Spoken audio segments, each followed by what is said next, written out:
Auction के माध्यम से विज्ञप्ति और गैर आवासीय भूखंडों का विवरण दिया हुआ है दोस्तों। तो आइए शुरू करते हैं वीडियो यहाँ से। योजना का नाम इस्पात नगर 60 वर्ग मीटर में बनी हुई है। व्यावसायिक तौर से आप इसका यूज़ कर सकते हैं। प्लॉट की संख्या है 12 और 23,700 रुपये प्रति वर्ग मीटर के हिसाब से इसकी दर होगी। 1,42,200 रुपये इसकी पंजीकरण धनराशि होगी। ठीक उसी प्रकार से दूसरी योजना है कालपी नगर 50 वर्ग मीटर। व्यावसायिक तौर पे आप इसका यूज़ करेंगे। प्लॉट हैं 22 और 61,500 रुपये प्रति वर्ग मीटर की दर है और 3,07,500 रुपये इसकी पंजीकरण धनराशि होगी। व्यापार नगर 90 वर्ग मीटर में व्यावसायिक है। प्लॉट है एक 23,700 रुपये प्रति वर्ग मीटर की दर है। 2,13,300 रुपये इसकी पंजीकरण धनराशि है। वैदेही विहार 58.4 से लेकर 74.3 वर्ग मीटर में फैला हुआ है दोस्तों। व्यावसायिक है। प्लॉट है 5 41,400 रुपये से लेकर 45,600 रुपये तक प्रति वर्ग मीटर की दर होगी। 2,41,746 रुपये से लेकर 3,07,602 रुपये पंजीकरण धनराशि होगी इसकी। उसी प्रकार से कैटिल कॉलोनी 368.925 वर्ग मीटर है। ये व्यावसायिक यूज़ है। 2 प्लॉट हैं। 28,300 रुपये प्रति वर्ग मीटर की दर है और आपको 10,41,440 रुपये से लेकर 26,17,750 रुपये इसकी धनराशि जमा करनी है पंजीकरण की।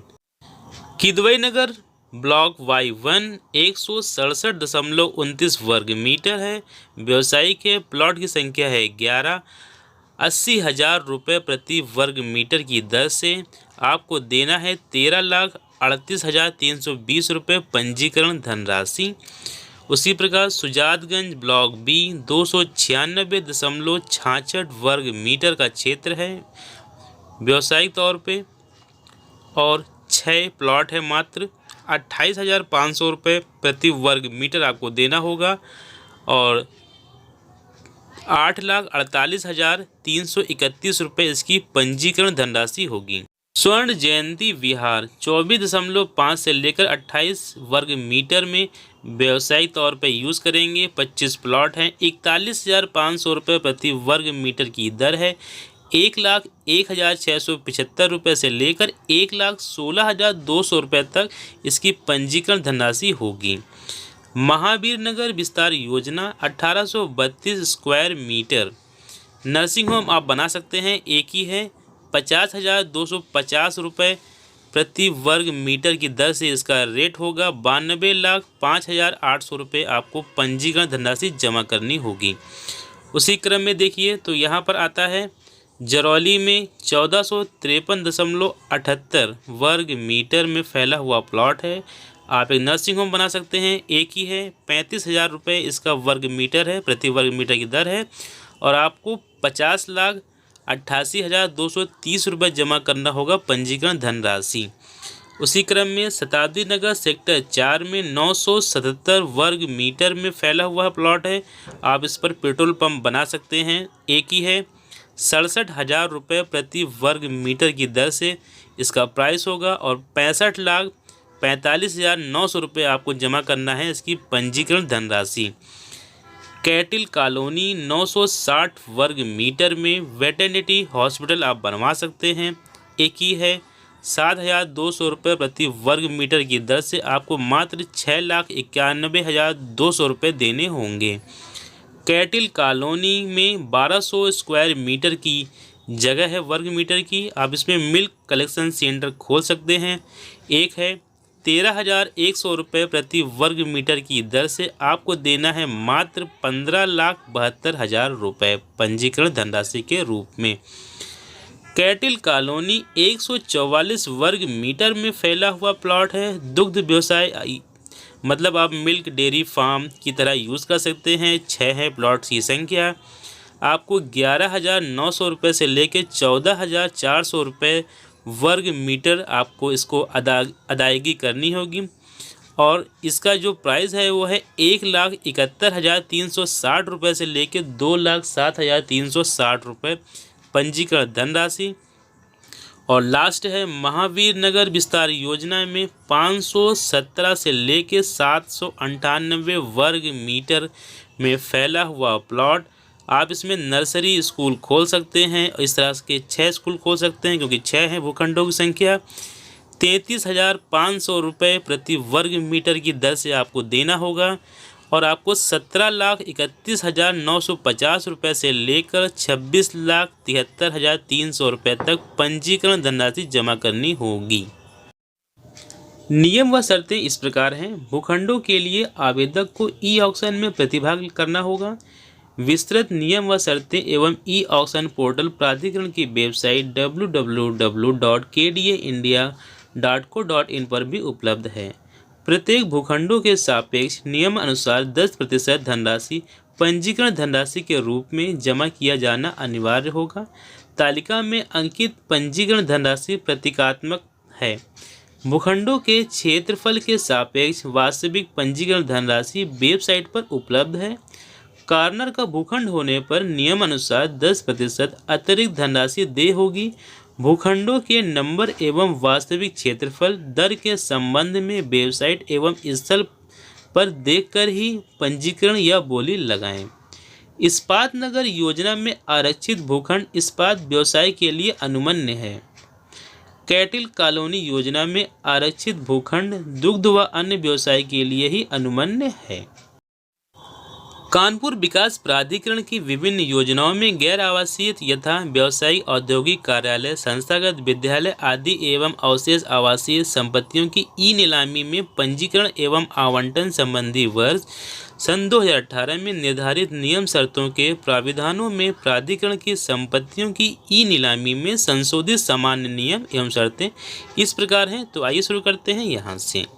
पहला है प्राधिकरण द्वारा विभिन्न योजनाओं के अंतर्गत विभिन्न भूप्रयोगों भूखंडों भवनों दुकानों फ्लैटों की ई नीलामी की व्यवस्था अधिकृत बैंक के माध्यम से की गई है।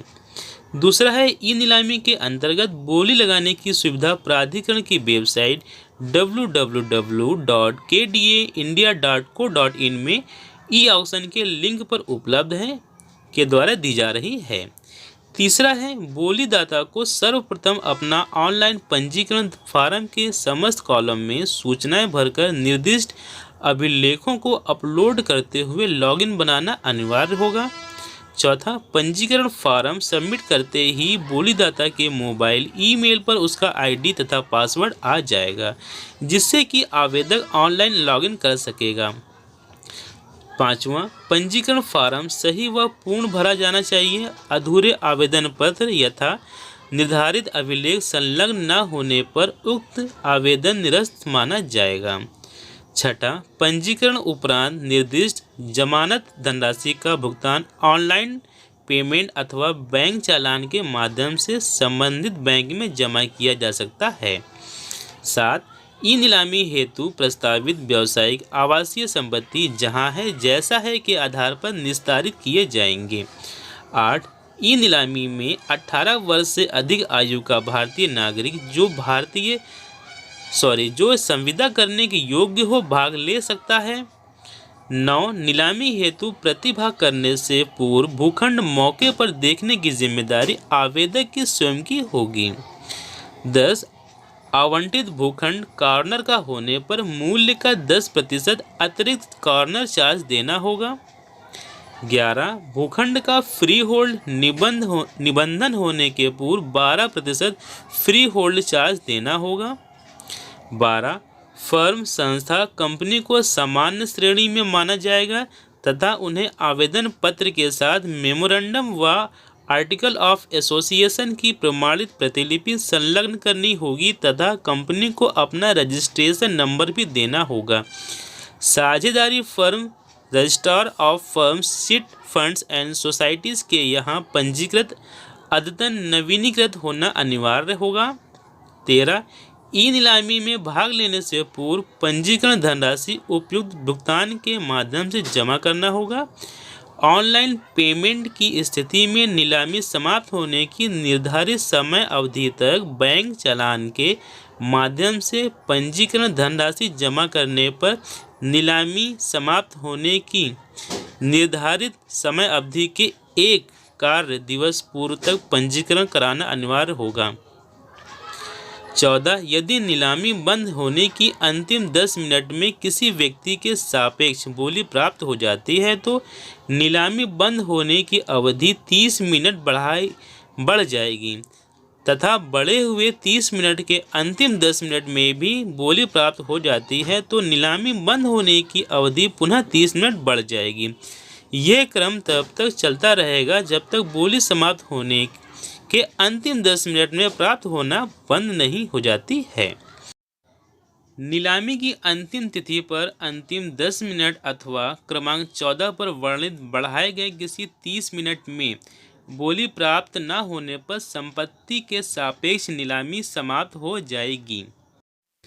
नीलामी संपत्ति की दर रुपये प्रति वर्ग मीटर पर होगी। संपत्ति की बोली एक बार में न्यूनतम आरक्षित दर के सापेक्ष न्यूनतम 100 रुपये प्रति वर्ग मीटर तथा तत्समय प्रदर्शित बोली से अधिकतम 50,000 रुपये प्रति वर्ग मीटर तक एक बार में बढ़ाई जा सकती है। बोली में की जाने वाली बढ़ोतरी 100 रुपये के गुणांक में ही होना अनिवार्य होगा। किसी भी प्रकार की गलत बोली लगाने पर बोलीदाता स्वयं उत्तरदायी होगा तथा प्राधिकरण नियमानुसार कार्रवाई हेतु स्वतंत्र होगा। उन्हीं भूखंडों के सापेक्ष उच्चतम बोली स्वीकार योग्य होगी जिनमें कम से कम 2 वीडर हों तथा वीडरों के मध्य कम से कम 3 बार बोली लगाई गई हो। 19 किसी भी बोलीदाता द्वारा उच्चतम बोली बोलने के उपरांत बोली नीलामी से वापसी का विकल्प नहीं होगा। वापसी हेतु आवेदन करने पर पंजीकरण धनराशि जब्त कर ली जाएगी। 20 यदि संपूर्ण धनराशि आवंटन पत्र जारी होने की तिथि से 90 दिन में जमा कर दिया जाता है तो पंजीकरण धनराशि को छोड़कर शेष 90% राशि पर 5% छूट दी जाएगी। 21 किस्तों की भुगतान के विलंब की दशा में 3% अतिरिक्त दंड ब्याज अलग से देय होगा जिसकी अधिकतम अवधि 6 माह होगी। उक्त अवधि में यदि किस्तों का भुगतान नहीं किया जाता है तो आवंटन निरस्त कर दिया जाएगा और पंजीकरण धनराशि जब्त कर ली जाएगी। 22 ई नीलामी में भाग लेने वाले इच्छुक व्यक्ति एक से अधिक संपत्तियों पर अनुमन्य श्रेणी के अनुसार बोली लगा सकते हैं। प्रतिबंध ये होगा कि उसे प्रत्येक संपत्ति के लिए पृथक पृथक जमानत राशि का भुगतान ऊपर लिखे हुए माध्यम से बोली से पूर्व जमा करना होगा। 23 नीलामी में प्रतिभाग करने वाले आवेदकों में से उच्चतम बोलीदाता को छोड़कर अवशेष आवेदकों द्वारा जमा पंजीकरण धनराशि बैंक द्वारा 72 घंटे यानी 3 कार्य दिवस में आवेदक द्वारा उल्लिखित बैंक खाते में वापस कर दी जाएगी। जिन व्यक्तियों ने पंजीकरण धनराशि नकद जमा की है उनके नीलामी में असफल रहने पर जमा धनराशि की वापसी 1 सप्ताह में वापस कर दी जाएगी। ऑनलाइन धनराशि जमा करने की स्थिति में वापसी उसी खाते में उसी माध्यम से की जाएगी। बैंक चालान से धनराशि जमा करने की स्थिति में उसी खाता अथवा फॉर्म में अंकित खाता में धनराशि वापस की जाएगी। जिन व्यक्तियों ने पंजीकरण धनराशि नकद जमा की है उनके नीलामी में असफल रहने पर जमा धनराशि की 1 सप्ताह में वापसी कर दी जाएगी। ऑनलाइन धनराशि जमा करने की स्थिति में वापसी उसी खाते में उसी माध्यम से की जाएगी। बैंक चालान से धनराशि जमा करने की स्थिति में उसी खाता अथवा फॉर्म में अंकित खाता में धनराशि वापस की जाएगी। 25 संपत्ति के कब्जे की निर्धारित तिथि से स्थानीय निकाय को कॉलोनी के हस्तांतरण तक नियमानुसार निर्धारित दरों पर रखरखाव शुल्क देय होगा। संपत्ति के संबंध में नगर निगम अथवा अन्य किसी विभाग द्वारा लगाए गए समस्त कर आवंटी द्वारा देय होंगे। ई नीलामी में वही भाग लेगा जिसके द्वारा नीलामी हेतु वांछित धनराशि का भुगतान ऊपर लिखित माध्यम से जमा किया हो। 28 यदि आवंटित संपत्ति का कब्जा देने में अर्जन संबंधी अथवा न्यायालय प्रक्रिया के कारण अथवा अन्य किसी अपरिहार्य कारणों से किसी प्रकार का विलंब होता है अथवा किसी भी कारण से प्राधिकरण आवंटित संपत्ति का कब्जा निबंधन नहीं कर या दे पाता है अथवा बाधा उत्पन्न होने की स्थिति में किसी प्रकार की क्षतिपूर्ति नहीं दी जाएगी और न ही वैकल्पिक संपत्ति दी जाएगी। ऐसी दशा में आवंटी का आवंटन निरस्त कर जमा धनराशि बिना कटौती के वापस कर दी जाएगी। यदि आवंटी की जमा धनराशि 1 वर्ष से अधिक समय तक प्राधिकरण खाते में जमा रहती है तो उस पर तत्समय भारतीय स्टेट बैंक के बचत खाता में प्रचलित ब्याज दर तथा 1% अतिरिक्त ब्याज के साथ वापस कर दी जाएगी। रजिस्ट्री के समय साइट प्लान तैयार करते समय पैमाइश में यदि भूखंड के क्षेत्रफल में कमी अथवा वृद्धि होती है तो तदनुसार आवंटी से उक्त मूल्य का समायोजन किया जाएगा। संपत्ति का कब्जा निबंधन के साथ ही दिए जाने का प्रावधान है। आवंटित संपत्ति पर प्राधिकरण से नियमानुसार मानचित्र स्वीकृत करने के पश्चात ही निर्माण अनुमन्य होगा एवं निर्माण संबंधी सभी नियम व शर्तें आवंटी को मान्य होगी। उपरोक्त शर्तों के अतिरिक्त संपत्ति विशेष की नीलामी हेतु समाचार पत्रों में प्रकाशित सूचना अथवा ई ऑक्शन सॉफ्टवेयर पर उपलब्ध स्पेशल टर्म्स एंड कंडीशन भी मान्य होगी। 33 प्राधिकरण एवं सर्विस प्रोवाइडर निर्धारित बैंक किसी भी प्रकार के पावर फेलियर इंटरनेट फेलियर के लिए जिम्मेदार नहीं होंगे। नीलामी के संबंध में आवास एवं शहरी नियोजन अनुभाग उत्तर प्रदेश शासन द्वारा निर्गत नियम उपनियम शासन आदेश एवं प्राधिकरण द्वारा निर्गत आदेश प्राविधान मान्य होंगे। इसमें समय समय पर होने वाले संशोधन यथावत मान्य होंगे। 35 यदि बोलीदाता ई नीलामी की अन्य शर्तों प्रतिबंधों को पालन नहीं करता है तो उसका आवेदन निरस्त करने का अधिकार उपाध्यक्ष को होगा। किसी भी ई नीलामी को बिना कोई कारण बताए स्वीकृत अस्वीकृत करने अथवा उपरोक्त नियमों व शर्तों में परिवर्तन परिवर्धन अथवा संशोधन का अधिकार उपाध्यक्ष कानपुर विकास प्राधिकरण में निहित है, जिसे किसी न्यायालय में चुनौती नहीं दी जाएगी।